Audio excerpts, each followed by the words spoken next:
ಹೇಳಿ.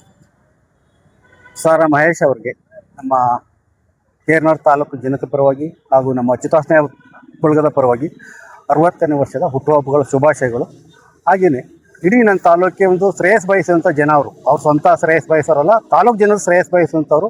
ಅವ್ರಿಗೆ ದೇವರು ಆರೋಗ್ಯ ಆಯಸ್ಸು ಎಲ್ಲ ಕೊಟ್ಟು ಕಾಪಾಡಲಿ ಅಂತ ಹೇಳ್ಬಿಟ್ಟು ಅಧಿಕಾರ ಕೊಟ್ಟು ನೆಕ್ಸ್ಟು ಎಲೆಕ್ಷನ್ಲಿ ಅವ್ರು ಗೆದ್ದು ಒಬ್ಬ ಮಿನಿಸ್ಟರ್ ಆಗಿ ಇಡೀ ಜಿಲ್ಲೆಗೆ ಇಡೀ ರಾಜ್ಯಕ್ಕೆ ತಾವೇನು ಅಂತ ತೋರಿಸ್ಕೊಡ್ಲಿ ಅಂತ ಹೇಳ್ಬಿಟ್ಟು ನಾನು ಆಶಿಸ್ತೀನಿ. ಟೈಮ್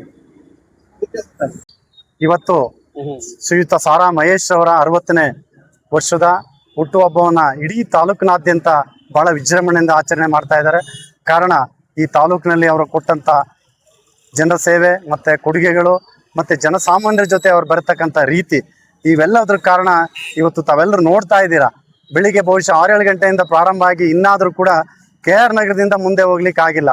ಜನಸ್ತೋಮ ಎಲ್ಲೋದ್ರೂ ತುಂಬಿ ಅವರೆಲ್ಲರಿಗೂ ಆಶೀರ್ವಾದವನ್ನು ಮಾಡ್ತಾ ಇದ್ದಾರೆ. ಮುಂದಿನ ದಿನಗಳಲ್ಲಿ ಅವರು ಈ ತಾಲೂಕಿನಲ್ಲಿ ಮತ್ತೆ ಆಯ್ಕೆಯಾಗಿ ಜನಪರವಾದಂಥ ಕೆಲಸಗಳನ್ನ ಮಾಡಲಿ ಅಂತೇಳಿ ಸಂದರ್ಭದಲ್ಲಿ ಆಶಿಸ್ತಾ ಅವರಿಗೆ ಆಯಸ್ಸು ಆರೋಗ್ಯ ಅಧಿಕಾರವೆಲ್ಲ ಸಿಗಲಿ ಅಂತೇಳಿ ಸಂದರ್ಭದಲ್ಲಿ ಪ್ರಾರ್ಥನೆ ಮಾಡ್ತಾ ಇದ್ದಾರೆ. ಹಂಸಗೆ ನಾಗರಾಜ್ ಅಂತೇಳಿ ನಾನು ಜಿಲ್ಲಾ ಪ್ರಧಾನ ಕಾರ್ಯದರ್ಶಿ ಆಗಿದ್ದೀನಿ. ಸಮಾಜ ದೈವೋಭವ ಅನ್ನೋಂಥ ಕಾರ್ಯಕ್ರಮದಡಿಯಲ್ಲಿ KR ನಗರಕ್ಕೆ ಪಾದಾರ್ಪಣೆ ಮಾಡಿದಂಥ ಸಾರಾ ಮಹೇಶ್ರವರು 23 ವರ್ಷಗಳಾಗಿದೆ ರಾಜಕೀಯ ರಂಗಕ್ಕೆ KR ನಗರಕ್ಕೆ ಇಳಿದು.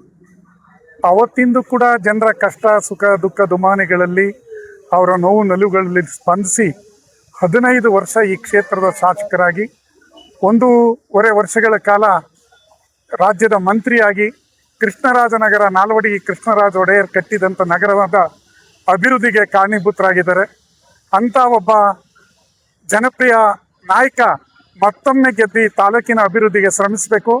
ಜನರ ಆಶೀರ್ವಾದ, ತಾಯಿ ಚಾಮುಂಡೇಶ್ವರಿ ಆಶೀರ್ವಾದ, ಮೀನಾಕ್ಷಿ ಅರ್ಕೇಶ್ವರ ಸ್ವಾಮಿ ಆಶೀರ್ವಾದ, ಇಡೀ ಸಮಸ್ತ ಜನರ ಆಶೀರ್ವಾದ ಅವ್ರ ಮೇಲೆ ಇರಲಿ.